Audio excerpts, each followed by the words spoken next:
أعوذ بالله من الشيطان الرجيم بسم الله الرحمن الرحيم إذ قال الحواريون يا عيسى ابن مريم هل يستطيع ربك أن ينزل علينا مائدة من السماء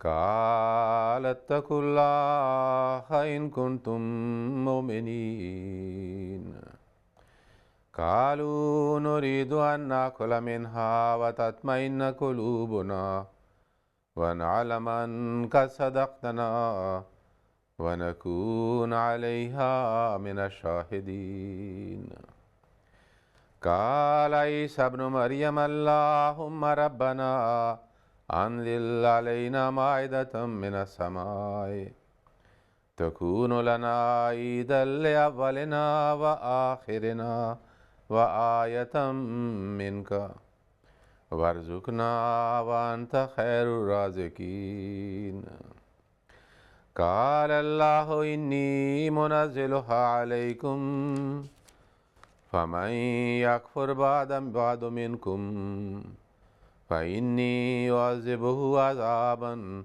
لا أعذبه أحدا من العالمين. Comme nous sommes très proches de Eid, et il reste 2-3 jours pour le Eid, donc il a essayé de chercher le mot Eid dans le Saint-Coran, et il a trouvé dans le contexte d'un dialogue qui a eu lieu entre Jésus-Christ et ses disciples. Alors, il a choisi ces versets de Sourate Al-Maïda, chapitre 5, versets 113 jusqu'à 116.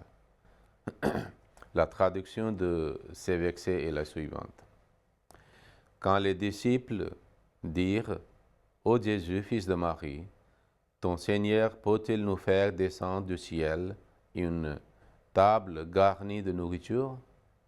Il dit « Craignez Allah si vous êtes croyants. » Ils dirent « Nous désirons que nous en mangions et que nos cœurs se tranquillisent, et que nous sachions que tu nous as dit la vérité et que nous puissions en témoigner. » Jésus, fils de Marie, dit « Ô Allah, notre Seigneur, fais descendre des cieux jusqu'à nous une table garnie de nourriture, afin que ce soit pour nous une fête, pour nos premiers et pour nos derniers, et comme un signe de toi, et accorde-nous notre provision, car tu es le meilleur des pourvoyeurs.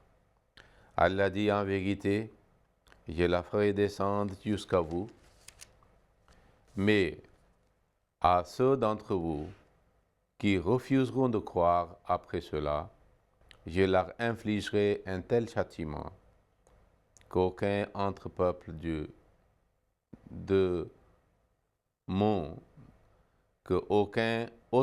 du monde ne subira de ma part.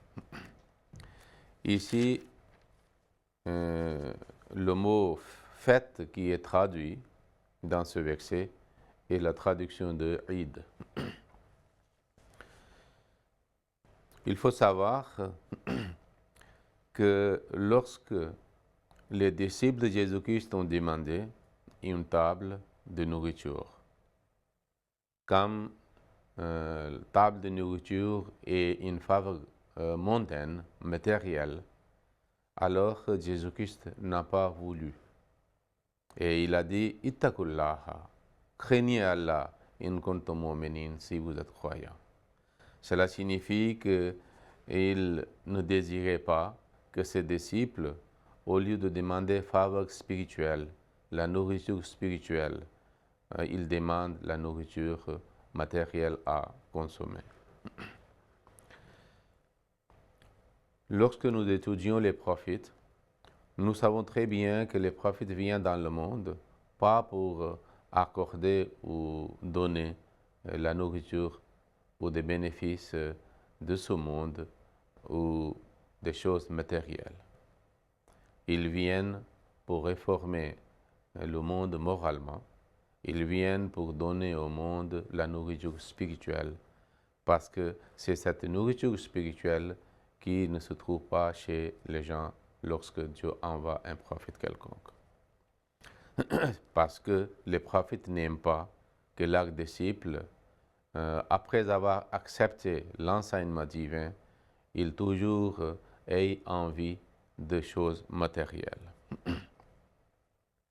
Lorsque nous voyons la vie de Saint Prophète sallallahu alayhi wa sallam, nous trouvons, comme tous les prophètes, qui n'aiment pas, c'est-à-dire les faveurs mondaines et des bénéfices du monde. Alors le Saint Prophète sallallahu alayhi wa sallam aussi, pour lui-même, il se contente de ce qu'il avait. Et puis, il ne demandait pas des faveurs du monde matériel pour lui-même. Et le même temps, il aussi n'appréciait pas qu'un de ses fidèles, c'est-à-dire exige trop des faveurs mondaines et matérielles. Par exemple, il y a plusieurs événements de la vie de Saint Prophète sallallahu alayhi wa sallam qui établissent cette réalité. Nous avons appris durant le dars de Ramadan qu'une fois, Hadrat Fatima, sa fille, sa chère fille, radiyallahu ta'ala anha, avait demandé au Saint Prophète sallallahu alayhi wa sallam, lorsque le Saint Prophète sallallahu alayhi wa sallam avait donné des prisonniers de la guerre comme des boyers ou des serviteurs, il a distribué entre les musulmans.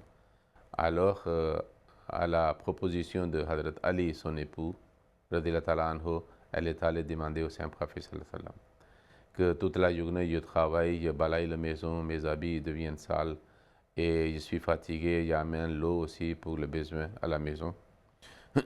Alors le Saint Prophète sallallahu alayhi wa sallam dit que est-ce que je vous ne dis pas quelque chose mieux que, c'est-à-dire un serviteur. Et à ce moment-là, malgré qu'il avait donné aux autres croyants, mais il n'a pas préféré ce gain matériel pour sa propre fille qui est très chère et très proche à lui. Il a dit, vous faites après chaque prière obligatoire le tasbihat, 33 fois Subhanallah, 33 fois Alhamdulillah et 34 fois Allah Akbar.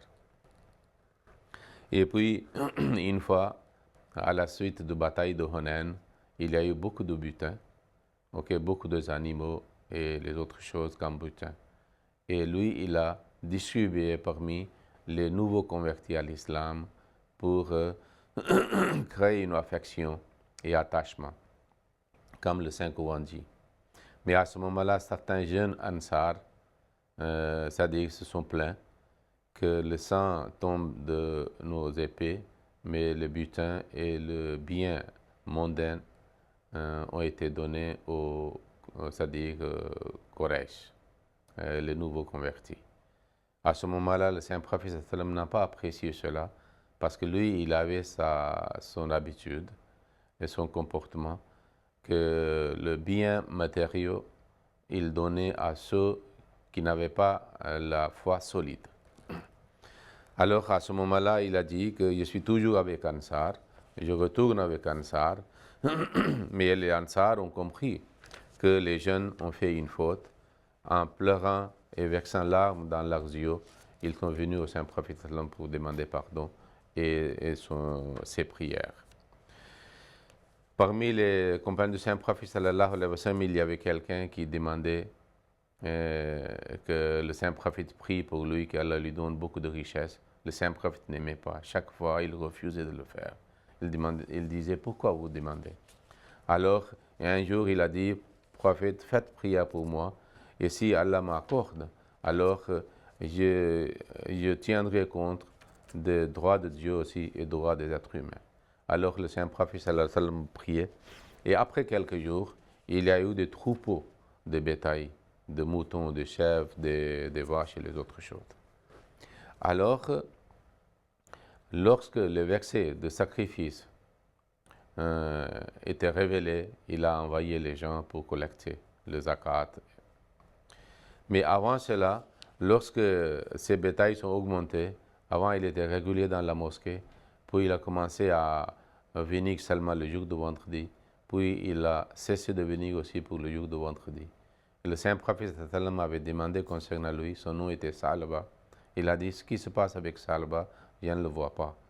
Les gens disaient qu'il est toujours occupé dans ses bétails. Et à cause de cela, il ne venait pas même dans la mosquée maintenant, malgré qu'il était régulier avant.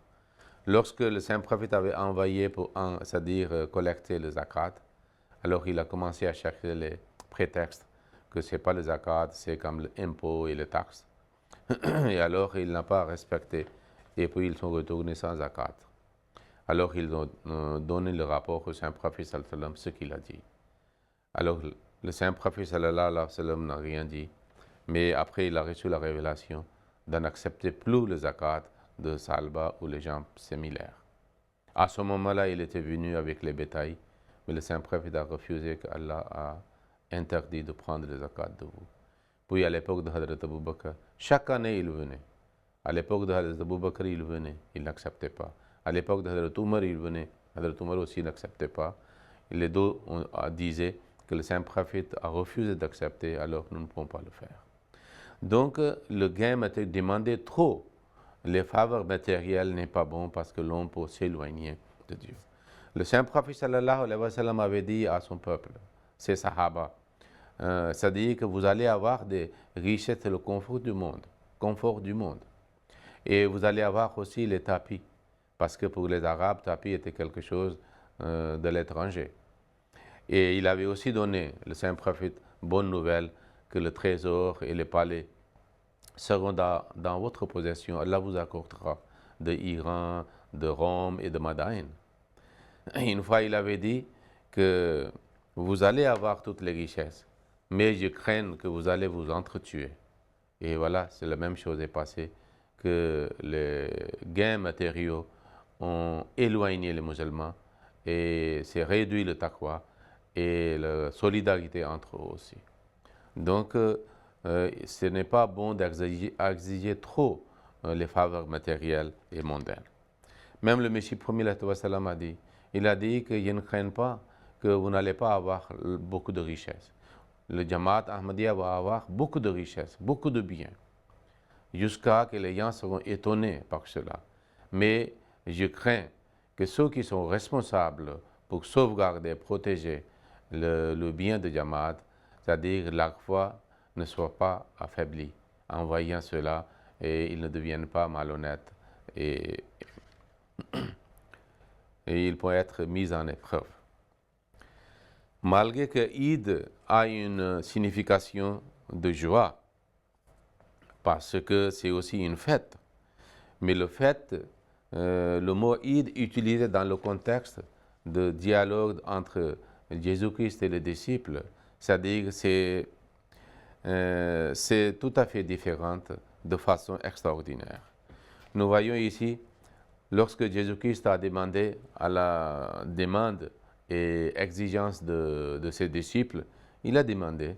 Et à ce moment-là, lorsqu'il a demandé à Allah, il a dit que Takunu lana idan li awwalina wa akhirina wa ayat minka.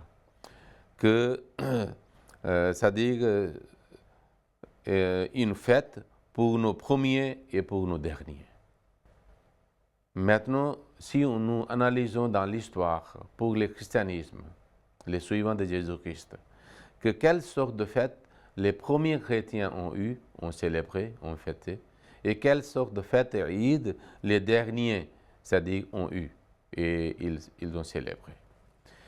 Il y avait, c'est-à-dire deux époques. L'époque très proche de Jésus-Christ, à partir de son époque, son temps et ses disciples et les autres. Et il y a une époque qui est venue plus tard. Maintenant, l'Eid, que les premiers, Jésus-Christ lui-même, ses disciples, et jusqu'à 3 siècles, comme Allah dit dans le Saint-Coran, c'est-à-dire comment ils ont vécu leur Eid.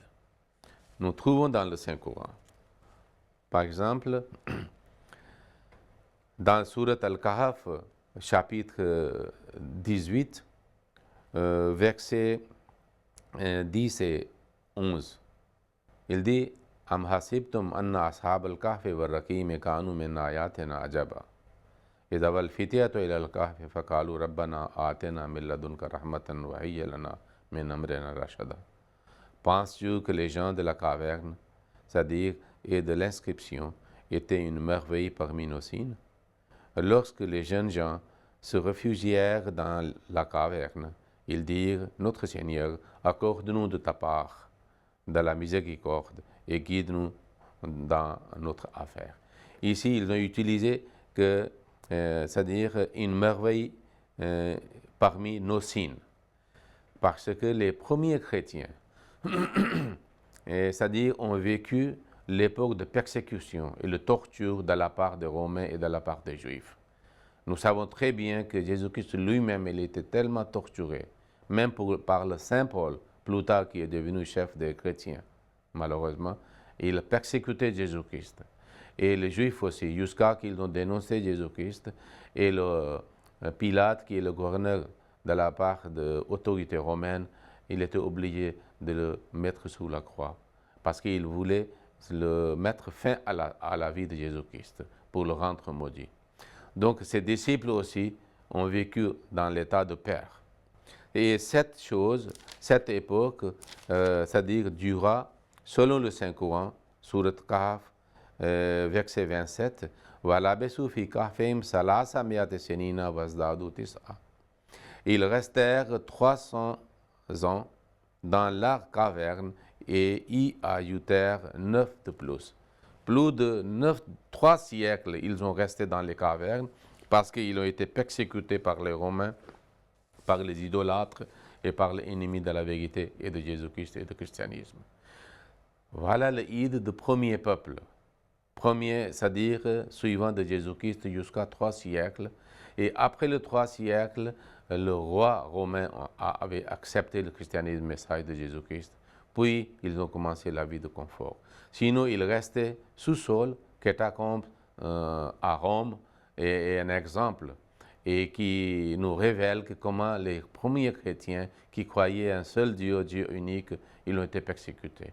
Pour protéger leur foi, alors ils vivaient sous-sol, jusqu'à que sous-sol, premier étage, deuxième et troisième étage. Ils vivaient là-bas, et c'est-à-dire dans différentes époques, pendant le premier siècle du christianisme. Et puis après, nous voyons, lorsque les faveurs mondaines et matérielles, c'est-à-dire ont été versées sur les chrétiens, ils se sont éloignés de vraie religion. Ils ont commencé leur voyage avec Jésus-Christ, avec l'unicité de Dieu. Et puis ils sont allés vers, c'est-à-dire polythéisme, trinité, et devient un des, c'est-à-dire piliers de la croyance aujourd'hui. Et puis aujourd'hui nous voyons que toutes les faveurs matérielles sont, c'est-à-dire dans le main de ces peuples dont les ancêtres étaient les fidèles croyants. Et aujourd'hui, ils ont tellement fait le progrès dans ce domaine que l'Europe devient, c'est-à-dire le premier monde, c'est-à-dire très développé dans le monde. Et l'art Eid est de cette façon.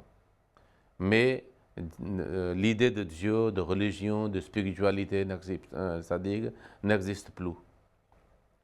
Et puis, ils sont devenus tellement loin de droits de l'homme, comme de unicité de Dieu, ils sont allés vers la Trinité, que jusqu'à qu'ils ont eu entre eux de différents groupes et les persécutions mutuelles. Nous savons très bien que l'institution Inquisition, c'est-à-dire un groupe torturait l'autre groupe à cause de différentes opinions. Puis ils sont devenus tellement, c'est-à-dire cruels, que lorsque différents pays de l'Europe, ils sont allés en traversant les océans vers les autres peuples pauvres, ils ont colonisé. À ce moment-là, l'Église a soutenu la colonisation. Et ils ont établi l'esclavage aussi, pour leur propre gain, c'est-à-dire mondain. Et nous savons très bien qu'au départ, l'enseignement de Jésus-Christ était que si quelqu'un vous gifle à droite, vous tournez à gauche. Si quelqu'un vous dit de marcher 1 kilomètre par exemple, et vous marchez, c'est-à-dire 2 ou 3 kilomètres. Si quelqu'un vous demande le chemise, Jésus-Christ avait dit, vous donnez le boubou aussi avec ça. Mais quel est l'état moral et spirituel des chrétiens d'aujourd'hui? Que la majorité est en réalité athée, qui ne croit pas en Dieu. Et athéisme est né, c'est-à-dire basé sur le christianisme. Ils ont eu le dos guerre. C'est à l'encontre de l'enseignement de Jésus-Christ. OK? La Première Guerre mondiale, la Deuxième Guerre mondiale. Et puis, lorsque les pays colonisés ont eu leur liberté, et maintenant, c'est eux qui sont plus religieux que les chrétiens de l'Europe. Donc, leur idée est, c'est-à-dire idée de confort matériel, de gain matériel, et en abandonnant, en ignorant complètement Dieu et l'enseignement vrai de Jésus-Christ. C'est pour cela que Jésus-Christ avait dit, lorsque ses disciples avaient demandé, Hal yastati rabbuka an yunazila alayna ma'idatan min as-sama'i, est-ce que ton Seigneur peut nous faire descendre du ciel une table garnie de nourriture? Kala ittaqullaha in kuntum mu'minin. Il dit, craignez Allah si vous êtes croyants. Vous êtes croyants, vous êtes fidèles. Pourquoi, c'est-à-dire, vous me demandez des choses matérielles, le confort matériel? Lui-même, il a dit que les gens ont leur maison, mais fils de l'homme n'ont pas un lieu quelconque pour se reposer. Okay? Sa vie était très simple, la vie de ses disciples était très simple. Il se contentait de ce qu'il possédait. Même Jésus-Christ, des fois, il n'avait pas assez de nourriture pour lui-même. Et ses disciples étaient aussi très pauvres. Alors, c'est pour cela que Jésus-Christ n'a pas apprécié ce que les disciples demandent. Mais lorsqu'ils ont exigé trop, ce qu'il a demandé, il avait prié que cette Eid, cette fête devienne pour nos premiers et nos derniers aussi. Parce que le prophète connaît très bien que lorsque les gens, plus en plus les gens sont loin de l'époque du prophète, qui est l'époque de lumière, ils sont plus en plus dans l'obscurité. Et ils s'éloignent de Dieu aussi. Ils ignorent des valeurs morales et spirituelles aussi. Mais lorsqu'ils ont demandé, voilà, il y a deux fêtes. OK? Et une fête pour les premiers qu'ils ont vécu, c'est-à-dire l'époque de persécution. Ils ont subi, c'est-à-dire des souffrances et afflictions. Mais malgré cela, ils ont protégé leur foi. Les gens disent des fois, ils ont été déchirés par les bêtes sauvages dans certaines arènes. Mais ils n'ont pas abandonné la religion. Ils ont préféré rester sous-sol. C'est-à-dire que même s'ils ont été suffoqués, mais ils n'ont pas abandonné leur foi, leur religion. Et les gens, c'est-à-dire nous savons très bien que ces gens-là, ils croyaient le seul Dieu, Dieu unique. Mais plus tard, lorsqu'ils ont eu le confort, ils ont eu le monde, ils ont eu le gain matériel, ils ont eu, c'est-à-dire jusqu'à qu'ils ont pu coloniser le monde. Vous voyez, c'est-à-dire les Français, les Anglais, les Espagnols, les Portugais, même les Belges, ils ont sorti dans différents pays et puis ils ont colonisé et alors ils ont enrichi de leurs ressources et l'Europe est devenue très riche par rapport à ces pays colonisés et qui ont été mis en esclavage aussi. Mais en ce qui concerne la vraie richesse pour laquelle Jésus-Christ était venu, ils ont perdu aujourd'hui. Jusqu'à tel moment qu'ils se moquent de Jésus, ils se moquent de Dieu aussi. Il y a certains qui se moquent de la religion. Et pas seulement le moquerie, mais ils insultent. Jusqu'à qu'ils font des films et des caricatures aussi. Pour montrer, c'est-à-dire qu'ils n'aiment pas la religion, ils sont contre la religion. Des fois, ils font les lois qui est contre la pratique religieuse, et contre l'enseignement des religieux, contre l'enseignement de Dieu. Donc c'est pour cela, Eid est une fête, mais le vrai Eid est le même, que l'homme reste fidèle à Dieu. Et cette leçon que nous apprenons dans le mois de Ramadan, les musulmans doivent aussi prendre une leçon de ce que les chrétiens ont fait. Pour nous, le Eid de premiers chrétiens était mieux, parce qu'ils étaient restés fidèles, ils ont protégé leur foi, ils ont offert des sacrifices, certainement ils seront récompensés de la part de Dieu, comme Jésus et ses disciples. C'est pour cela, dans le Saint-Coran, Allah mentionne que vous soyez aussi Eid d'Allah, comme les disciples de Jésus-Christ avaient dit que nous sommes Eid d'Allah. Mais les chrétiens qui ont ignoré et oublié Dieu complètement et se sont donnés, c'est-à-dire au matérialisme, et alors ils sont devenus, au lieu de suivant de Christ, ils sont devenus comme antichrist, contre l'enseignement de Christ. Et ce n'est pas le vrai Eid. Le vrai Eid pour nous aussi est que le Eid dans lequel nous restons fidèles, nous restons attachés à Dieu, prêts à offrir des sacrifices sans abandonner le lien, couper les liens avec Dieu. Que ce Eid, nous devons essayer de demander à Dieu et nous devons essayer d'obtenir ce Eid et vivre cette Eid et cette fête. Que ainsi soit-il. Allahumma salli ala Muhammadin wa ala ali Muhammadin wa barik wa sallam innaka hamidun majid.